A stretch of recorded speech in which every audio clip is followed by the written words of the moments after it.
Hicks, but first, let's get started right away. Five-time champion, three-time MVP Magic Johnson shared his thoughts about the series. Take a look at what he tweeted. He said, if LeBron keeps playing the way he's playing, the Cavs win the title. This will be the single greatest performance we've seen in the finals. LeBron averaging 41 points per game, scoring 123 of the Cavs' points over the last 3 games. So, Stephen, I'll start with you first. Do you agree with Magic? Well, I definitely agree with him, but the first thing I want to do is get on Magic Johnson. I appreciate you tweeting it all, but damn it, we miss you. Get your behind on First Take, especially in a city like this, okay? We miss you, man. Where you at, Magic? Making another $1 billion business deal? Can't blame you for that. But come on now, pay a visit.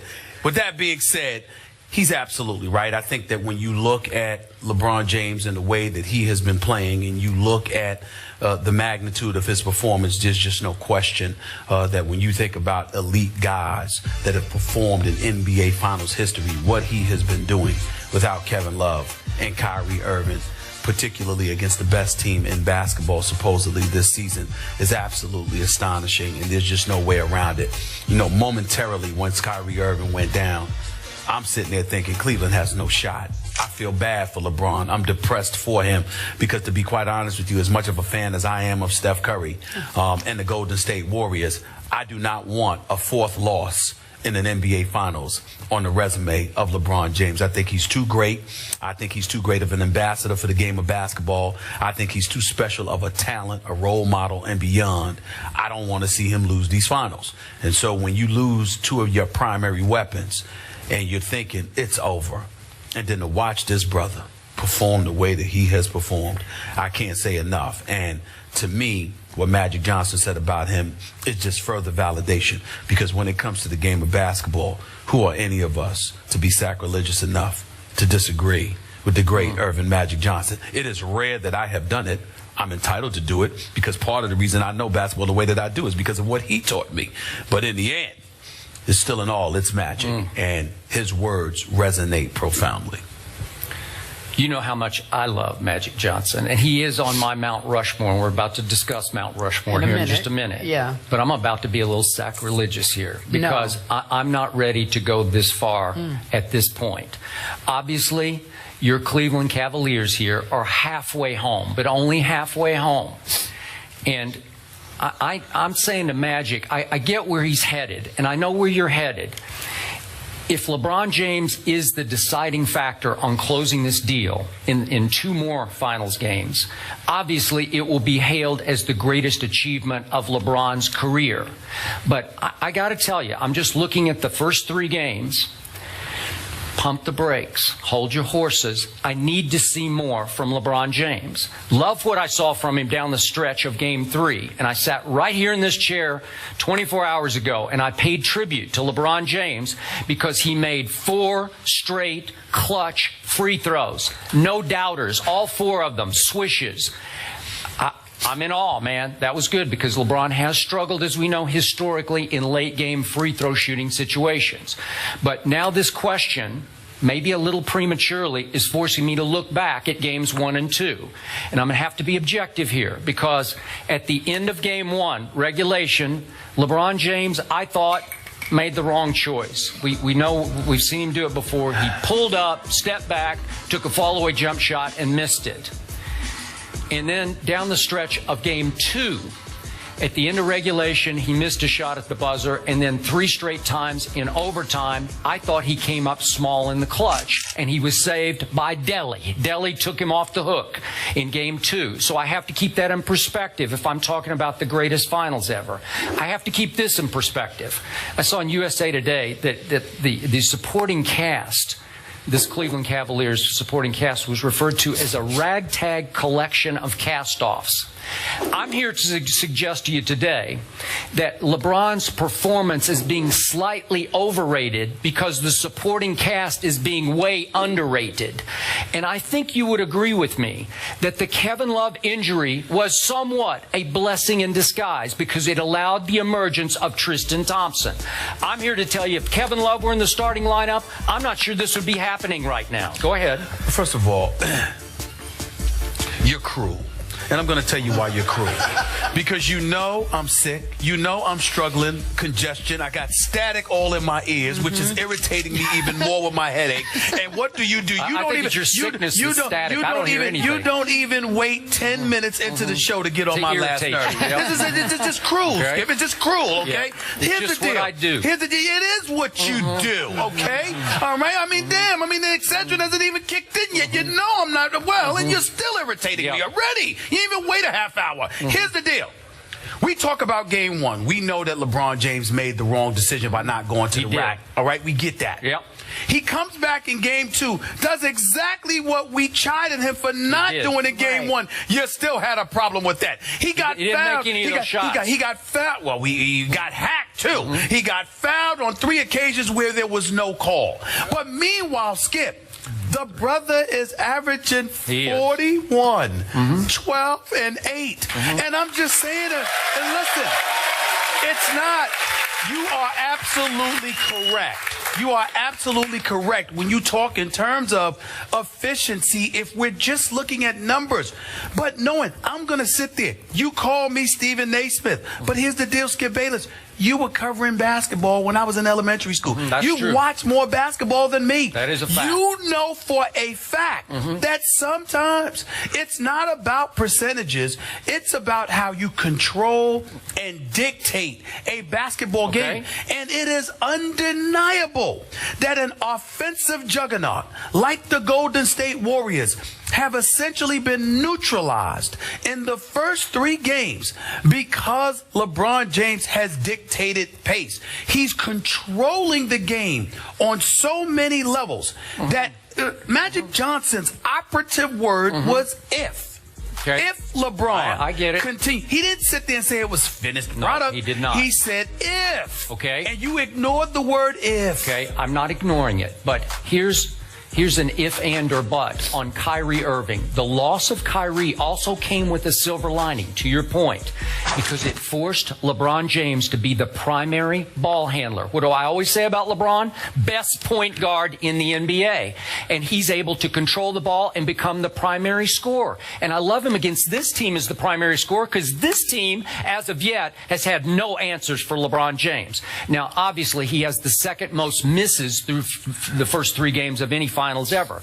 But I have no problem with that because he is killing this team by walking the ball up the floor and walking it into the paint and walking the shot clock down to 5 and then sometimes either scoring or getting to the free throw line. That's how he's winning right now. And the other thing that Kyrie Irving's injury did, silver lining for Cleveland, it took all the pressure off LeBron James. He's playing with 0 pressure for the first time in his career. 0 expectations. And it allowed Golden State to sit back and take its foot off the gas in games 2 and 3. And I'm not sure Golden State can get its foot back on the gas. Yeah, but now. there's a couple of things that you're missing. Let's go to Love first and then Kyrie. Love, you're underestimating his impact. Even in a bad year, Love still averaged 16 and 10.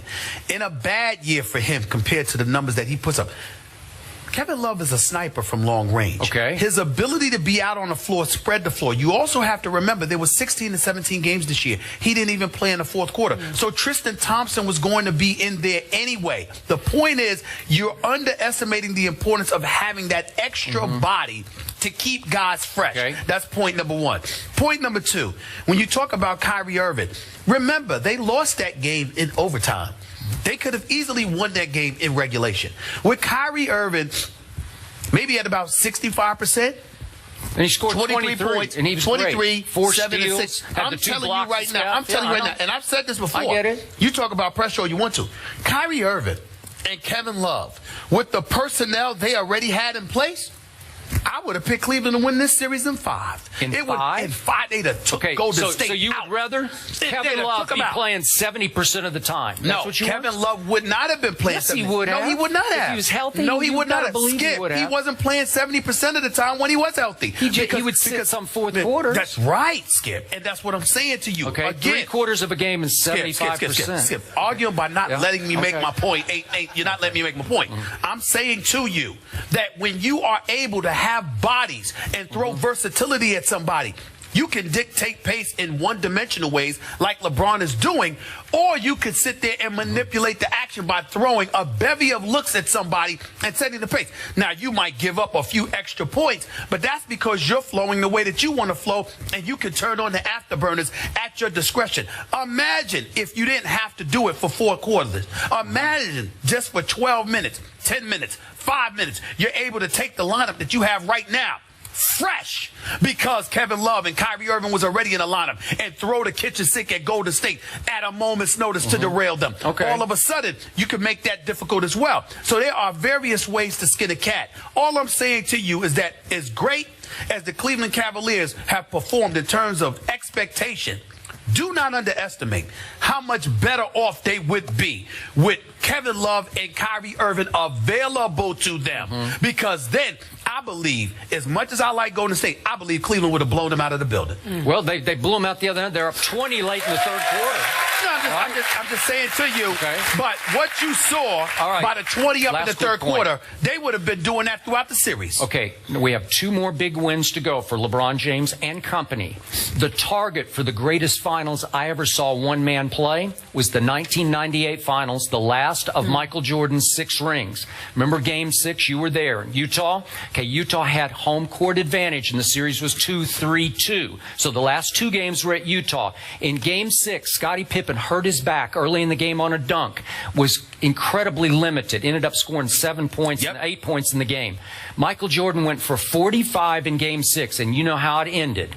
Holding the pose on Brian Russell, making that shot that won the championship, because I'm not sure Scottie could have gone in a Game 7 at Utah. That was the greatest individual performance I've ever seen against 2 Hall of Famers in Karl Malone and John Stockton. So I'm putting that as LeBron's target for the next 2 games to close the deal. Then I'd sit back and try to evaluate those 2 finals. Yeah, but you know, that's real. See, you put me in a bad spot because I love the mailman.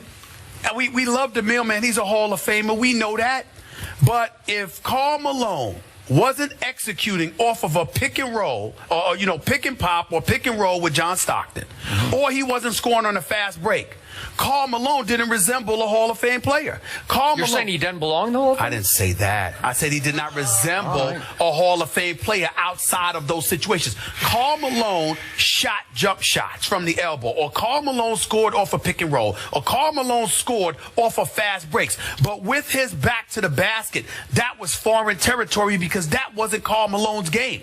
Michael Jordan came, and what did he do? Karl Malone had that ball on the block, and Michael Jordan acted like he was going one way and came back and stole the ball and stripped it from him. And took it to link of the floor and shot it. Did he? And it was over. What I'm saying to you, this wasn't Jordan against Kareem in his prime with Showtime. This wasn't Jordan against McHale and Bird. This was Jordan against basically a 2-man team in the Utah Jazz in terms of offensive production. Hornacek and those guys could play, but I'm just saying it was really about Stockton and Malone. So when you look at it from that perspective, I look at Golden State considerably softer, not as hardcore as Karl Malone, no question, but we're talking about snipers here. Yeah. We're talking about snipers here. They haven't been the last 2 games. The splashes have been the Crash Brothers, haven't they? No.